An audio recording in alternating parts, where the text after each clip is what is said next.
정말 22년 중반부터 예. 유러피언 국가들이 엄청난 그 에너지 크라이시스 상황, 예, 예. 에너지 위기에 놓였었고, 예.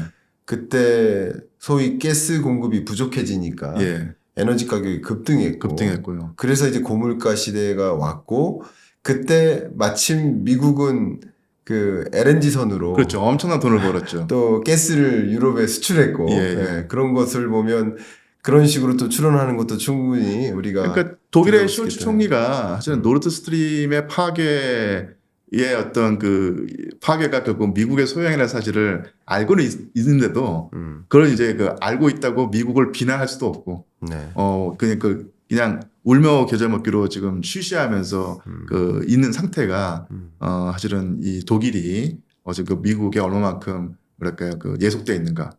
예속이라는 표현이 너무 세죠. 그러니까 미국과 얼마만큼 또 다른 어떤 관계를 맺고 있는가. 그래서 독자적으로 러시아와 친분 관계를 유지하는 어떤 전략을 이렇게 끊을 수밖에 없었는가. 네. 이런 고충을 말해준다고 보입니다. 네. 러시아와 유럽을 잇는 파이프라인을 파손시킨 주체는 미국이었다라는 굉장히 인상적인 예. 추론 기억에 남고요.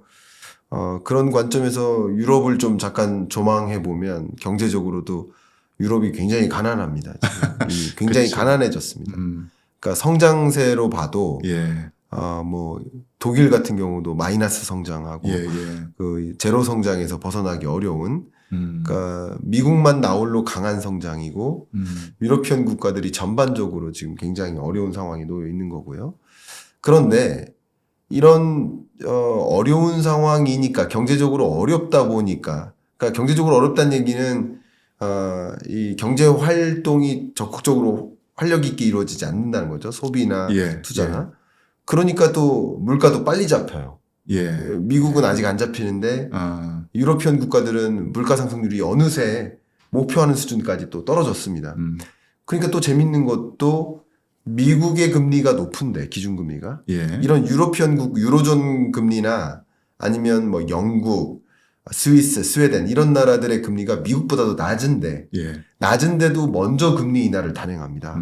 그만큼 금리 인하가 급한 것이 아닌가. 예. 그냥 물가는 물가대로 잡혔고 예. 자국 경제가 너무나 어려우니까 예. 예. 금리를 적극적으로 인하해서 경기 부양적으로 움직이는 모습이지 않나 예. 이렇게 평가를 하는데 그만큼 미국과 유러피언 국가들이 러시아에 대한 경제 제재를 가했는데 그 경제 제재에 대한 그 경제 제재가 부메랑이 되어서 자국 경제를 또 어렵게 만든 예. 예. 그런 모습이지 않나 이렇게 평가를 좀 해볼 수 있을 예. 것 같아요. 그래서 이제 경제는 잘 모르지만 미국은 어쨌든 간에 그 우크라이나 전쟁에서 얻는 측면도 분명히 있었거든요. 그렇죠. 그래서 경제적으로 그 엄청나게 많은 그 천연가스를 유럽에 팔면서 이득도 받고 그다음에 무기 시장도 활성화될 그렇죠. 것이고 어쨌든 간에 전쟁이 끝나게 되면 재건 사업에서 미국이 큰 이득을 맞습니다. 보면서 지금 우크라이나에 쏟아붓는 지원금을 거의 다 회수할 가능성이 상당히 큰데 미국은 그렇게 잃는 것도 있지만 얻는 것도 상당히 많은데 유럽으로서는 사실은 네. 얻는 건 별로 없고 거의 잃어버리는 그리고 당연히 경제 체력이 약하다는 사실도 드러났고 거기다가 국방력까지도 우리가 생각했던 어떤 그런 유럽이 아니다. 네. 전쟁을 수행할 수 있는 만약에 또 다른 그 서유럽과 러시아 사이 분쟁이 생긴다고 하면 네. 그것을 감당할 수 있는 어떤 군수 산업을 본궤도에 올리는데 이거는 1년, 2년의 문제가 아니라 4년, 5년, 6년의 장기간의 어떤 시간이 소요된다는 것을 봤을 때, 야, 정말 그러니까 저희 세대가 아는, 유럽의 위상이란 것이, 옛날과는 참 많이 다르구나. 맞습니다. 그런 생각을 해봅니다. 좀 말씀 속에 또 이런 차관점도 하나 있다고 생각하는데 실제 러우 전쟁이 있었고 예. 그 러우 전쟁에 경제 제재를 가하면서 지정학적 불안이 굉장히 고조된 상황인 거예요. 그렇죠. 지정학적 불안이 고조되다 보니까 세계 각국이 예. 국방 예산을 올립니다. 그렇죠. 근데 정확히 국방 예산을 세계적으로 다 합하면 예. 200여 개 나라의 국방 예산을 다 합치면 그게 정확히 방위 산업 사이즈가 되잖아요. 예. 예. 근데 방위 산업에서 절대적인 비중이 미국이니까. 그렇죠. 그러니까 지정학적 불안이 고조된 채, 불안한 채 남아있으면 남아있을수록 미국 입장에서는 방위산업이라는 영역에서 예, 또 예. 수혜를 볼 수 있고 방위산업이 과거의 방위산업이 아니라 지금은 첨단 무기니까 그렇죠. 그 안에서 또 R&D적 역량들을 또 많이 확보하고 기존의 AI라든가 빅데이터라든가 그 밖에 다른 기술들과 융합해 나가면서 예, 첨단 무기화 하는데 또 여러 가지 역량을 보탤 수 있고 예, 그런 큰 그림이 좀 함께 하지 않았나 하는 생각을 좀 해보게 됩니다. 예, 예.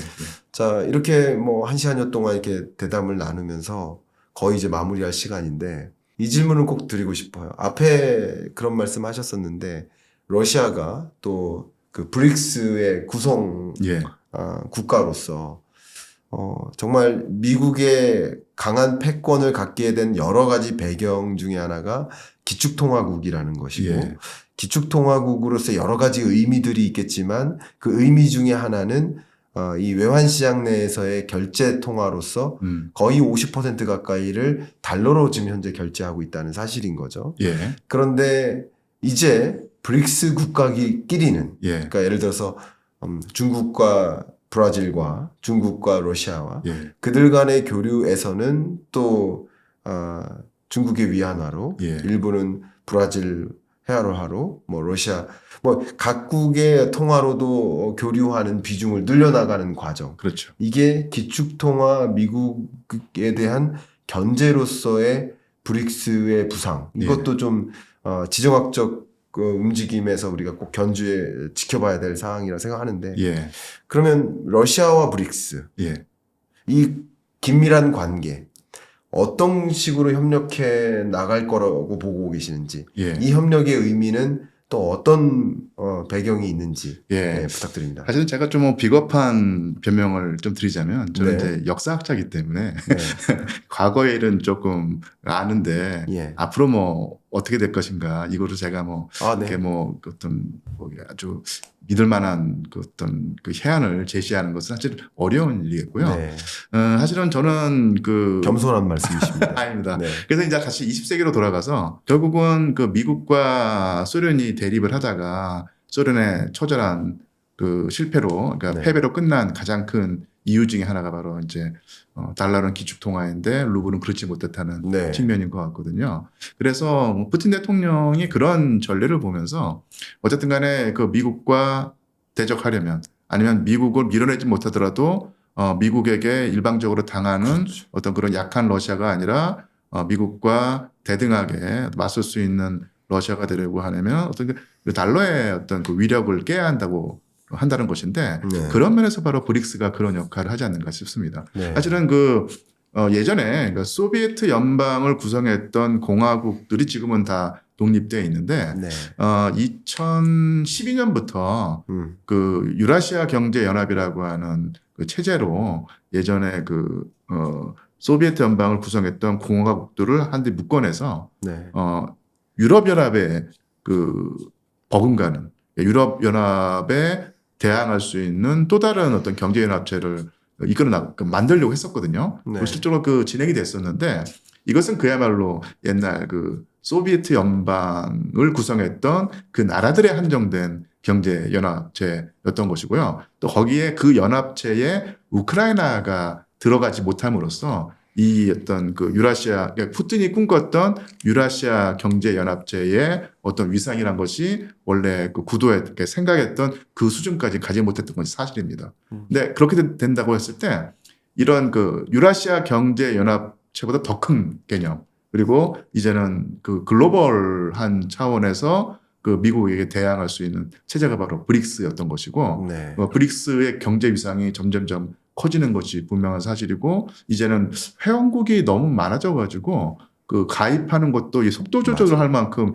잘 나간다고 하더라고요. 그렇습니다. 그래서 20세기의 그 냉전에서는 사실은 미국과 소련 이외의 다른 그 국가들이 차지하는 위상이란 것이 너무너무도 그 뭐랄까요 그 작았었죠. 네. 그런데 그러니까 당시에 그 20세기 후반기에 그 냉전을 보자면 미국, 소련, 중국, 그다음에 유럽 정도가 우리가 뭐 하던 생각해 볼 만한 어떤 그 주체들이지 네. 아시아라든지 아프리카 같은 경우는 사실은 있으나마나 중남미도 마찬가지였죠. 네. 별로 위력이 없었고 했었는데 지금은 달라진 것 같습니다. 그 지금 이른바 신냉전 체제에서는 당연히 그 미국도 아직까지는 상당한 위상을 가지고 있고 그리고 이제 중국과 러시아도 그에 맞서서 나름대로 대립을 하고 있지만 예전에는 생각하지 못했던 부분, 그러니까 인도라든지 네. 그다음에 아프리카 국가, 중남미 국가가 예전보다는 훨씬 더 큰 위상으로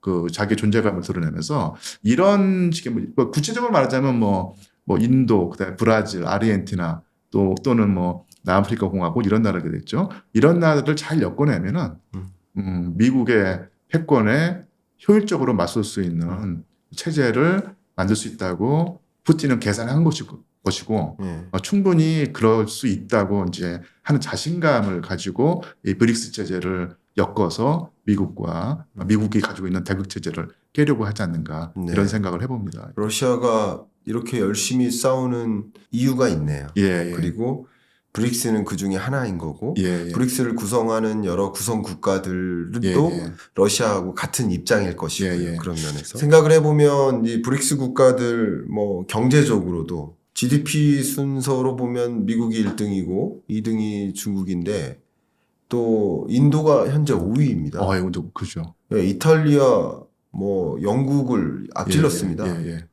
근데 28년 기준으로 보면 인도가 GDP 3위국이 됩니다. 3위국이죠. 미국, 중국, 인도예요. 예. 그러면 이 브릭스에서 중국, 인도가 2위, 3위가 됩니다. 예. GDP 면에서도. 예. 그리고 뭐 자원이라는 면에서, 에너지라는 면에서는 굳이 제가 추가 설명할 필요가 없을 정도. 또 뭐 그냥 우리가 반도체를 그림 그리고 2차 전지를 그림을 많이 그린데 반도체를 생산할 때 자원이 없으면 안 되잖아요. 그렇죠. 2차 전지 생산할 때 리튬, 흑연 없으면 안 됩니다. 그러니까 이런 자원을 다 또 보유하고 있는 국가들이 이제 브릭스 국가들인 거예요. 예. 이런 것까지 생각해보고 인구를 논하면 또 그런 거죠. 중국과 중국, 인도, 인도네시아도 4위 국가니까 예. 이들 인구 다 합하면 세계 인구의 절대적인 비중을 차지하니까 이런 것을 보면 정말 이들이 하나의 예를 들어서 유로피언 국가들이 유로화를 만들듯이 그래서 유로존을 구성하듯이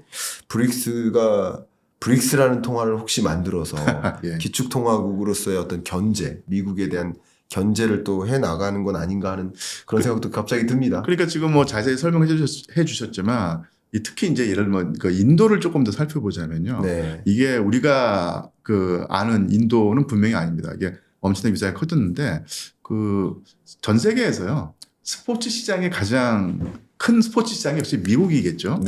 미국 다음에 우리가 흔히 이제 여기 시청자분들 중에 축구 좋아하시는 분들은 유럽의 축구라든지 이런 거에서 그 미국 다음으로 큰 스포츠 시장이 유럽이 하니까 그 생각하시는 분들이 있는데요. 그 다음 미국 다음으로 큰 스포츠 시장이 바로 인도입니다.